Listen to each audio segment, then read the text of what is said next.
नमस्कार, कैसे हैं आप सब? अभी जो मैं इस वीडियो में लेके आने वाला हूँ, एक रामायण का एक बहुत मार्मिक प्रसंग है। अंगद को विदा राम ने किया, फिर इसके बाद क्या हुआ? आइए जानते हैं। महायुद्ध समाप्त हो चुका था। जगत को त्रास देने वाला रावण अपने कुटुंब सहित नष्ट हो चुका था। कौशलाधीश राम के नेतृत्व में चारों ओर शांति थी। श्री राम का राज्याभिषेक हुआ। राजा राम ने अपनी वानर और राक्षसों मित्रों को ससम्मान विदा किया। अंगद को विदा करते समय राम रो पड़े। हनुमान को विदा करने की शक्ति तो श्री राम में बची ही नहीं थी। माता सीता भी उन्हें पुत्रवत मानती थी, इसलिए हनुमान अयोध्या में ही रह गए। परंतु अंगद अंगद से श्री राम का संबंध क्या था? कैसे अंगद को विदा करने से राम रो पड़े? क्यों रो पड़े राम? यह एक बहुत ही मार्मिक चीज है। इससे पहले हम इस वीडियो में जानते हैं हनुमान ने राज्याभिषेक के बाद क्या किया अयोध्या में, और एक ऐसा काम किया जिससे उसकी ख्याति और बढ़ गई। दिन भर दरबार में शासन व्यवस्था में व्यस्त रहे। संध्या जब शासकीय कार्यों से छुट्टी मिली तो गुरु और माताओं का कुशल क्षेम पूछ अपने कक्ष में आए। हनुमान उनके पीछे पीछे थे। राम के निजी कक्ष में उनके सारे अनुज अपनी पत्नियों के साथ साथ उपस्थित थे। वनवास, युद्ध और फिर अनंत औपचारिकताओं के पश्चात यह प्रथम अवसर था जब पूरा परिवार एक साथ उपस्थित था। राम, सीता और लक्ष्मण को तो नहीं, कदाचित अन्य बंधुओं को एक बाहरी अर्थात हनुमान का वहां होना अनुचित प्रतीत हो रहा था, क्योंकि पूरे परिवार में सबके सब उपस्थित थे और वहां पर हनुमान एक ऐसे थे जो अकेले वहां पर उपस्थित थे, जो बाहरी थे। चूंकि शत्रुघ्न सबसे छोटे थे, अतः वे अपनी भाभीियों और अपनी पत्नी की इच्छा पूर्ति हेतु संकेतों में हनुमान को कक्ष में जाने के लिए कहा।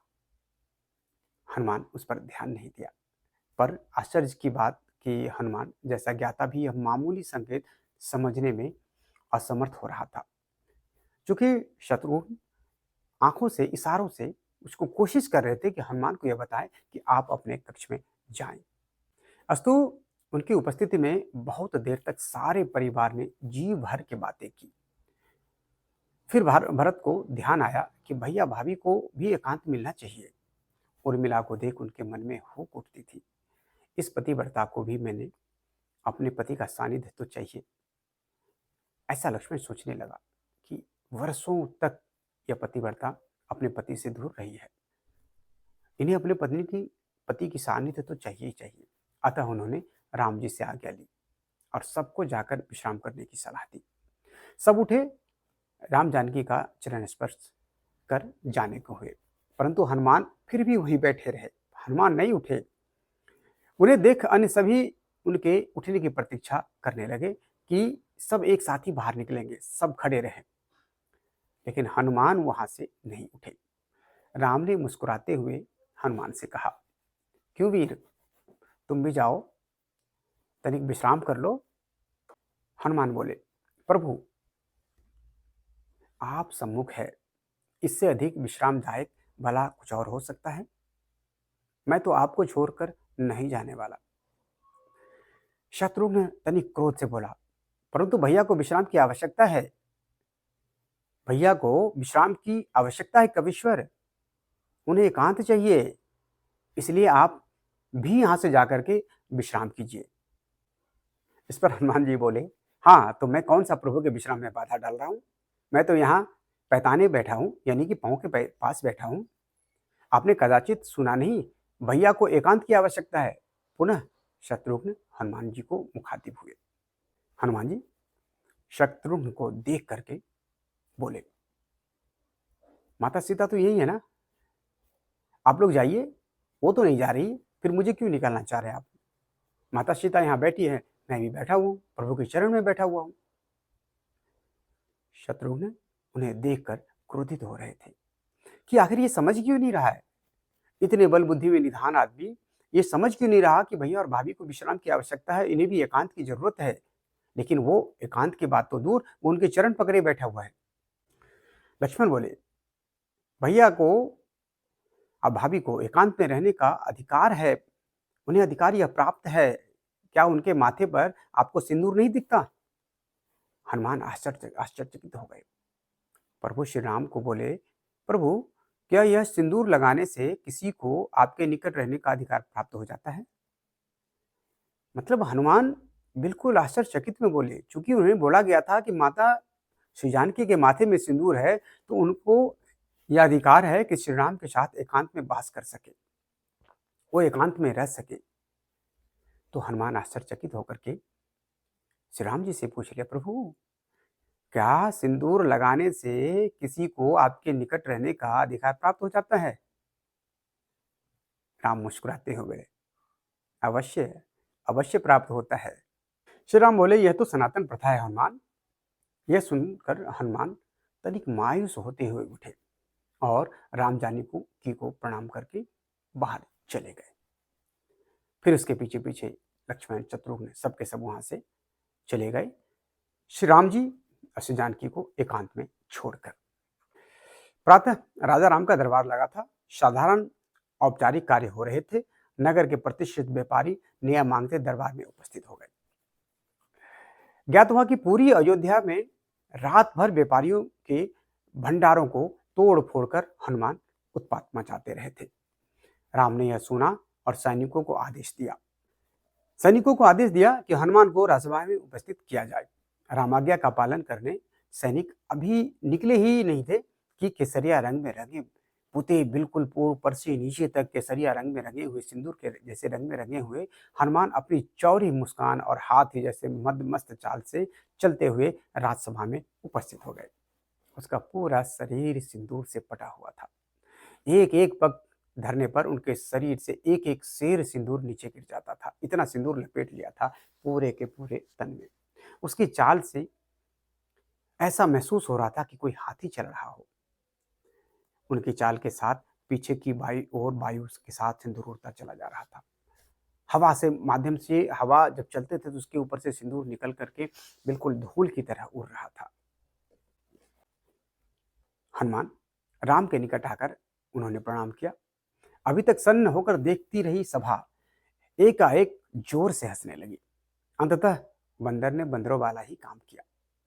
अपनी हंसी रोकते हुए सौमित्र लक्ष्मण बोले, यह क्या किया कपिश्रेष्ठ? यह सिंदूर स्नान क्यों? क्या आप बानरों की कोई प्रथा है आप जो यहां दिखाने चाहते हैं? हनुमान प्रफुल्लित स्वर में बोले, अरे नहीं भैया, यह तो आर्यों की प्रथा है। ये बंदरों की बानरों की प्रथा कहाँ है? ये तो आर्यों की प्रथा है। मुझे कल ही पता चला कि अगर एक चुटकी सिंदूर लगा लो तो प्रभु राम के निकट रहने का अधिकार मिल जाता है। तो मैंने सारी अयोध्या का सिंदूर लगा लिया। क्यों प्रभु? अब तो कोई मुझसे आपसे दूर ना कर पाएगा ना। सारी सभा हंस रही थी और भरत हाथ जोड़े अश्रु बहा रहे थे। आंखों से भरत के झरझर आंसू बह रहे थे। यह देख शत्रुघ्न बोले, भैया, सब हंस रहे हैं और आप रो रहे हैं, क्या हुआ आपको? भरत स्वयं को संभालते हुए बोले, अनुज, तुम देख नहीं रहे, बानरों का एक श्रेष्ठ नेता, वानर राज का सबसे विद्वान मंत्री, कदाचित संपूर्ण मानव जाति का सर्वश्रेष्ठ वीर, सभी निधियों का स्वामी, वेद पारंगत, शास्त्र मर्मज्ञ, यह कपिश्रेष्ठ अपना सारा गर्व, सारा ज्ञान भूल कैसे राम भक्ति में लीन है। राम की निकटता प्राप्त करने की कैसी उत्कंठ इच्छा जो यह स्वयं को भूल चुका है। ऐसी भक्ति का वरदान कदाचित ब्रह्मा भी किसी को न दे पाए। मुझ भरत को राम का अनुज मान ले, कोई याद कर ले इस रूप में, पर इस भक्त शिरोमणि हनुमान को संसार कभी नहीं भूल पाएगा। हनुमान को बारंबार प्रणाम। भरत अपने आसन से उठते हैं, हनुमान के समक्ष उपस्थित होते हैं और नतमस्तक होकर के प्रणाम करते हैं, झरझर आंसू बहाते हैं। हनुमान कहते, नहीं भैया, आप उठिए। भरत एक तरफ राम को देखते हैं, एक तरफ हनुमान को देखते हैं। राम अपने सिंहासन से उठते हैं सारे काम छोड़ हटाते हैं, नीचे उतरकर गले लगाते हैं। गले लगाकर राम जी की भी आंखें नम हो जाती हैं और राम हनुमान से कहते हैं, आपसे बड़ा भक्त इस संसार में न कोई था, नहीं कोई होगा हनुमान। आप सदैव याद किए जाएंगे। जहां मेरा नाम लिया जाएगा, आपका नाम वहां लेना ही पड़ेगा और लिया ही जाएगा। आप सदैव अमर रहोगे हनुमान। पूरी सभा, पूरी की पूरी सभा गमगीन हो गई। कुछ देर बाद हनुमान के हंसी ने उपस्थित सभासदों के मन में गदगदी ला दी। सब हंसते हुए हनुमान की तारीफ करने लगे। तो बोलो जय श्री राम, जय वीर बजरंगबली की जय। नमस्कार। अगर मेरा यह एपिसोड यह प्रसंग अच्छा लगा होगा तो हमारे वीडियो को लाइक कीजिए, शेयर कीजिए और इसको सब्सक्राइब भी कर लीजिए चैनल को, और देखिए भी और दूसरे को भी दिखाइए। बहुत बहुत धन्यवाद। नमस्कार।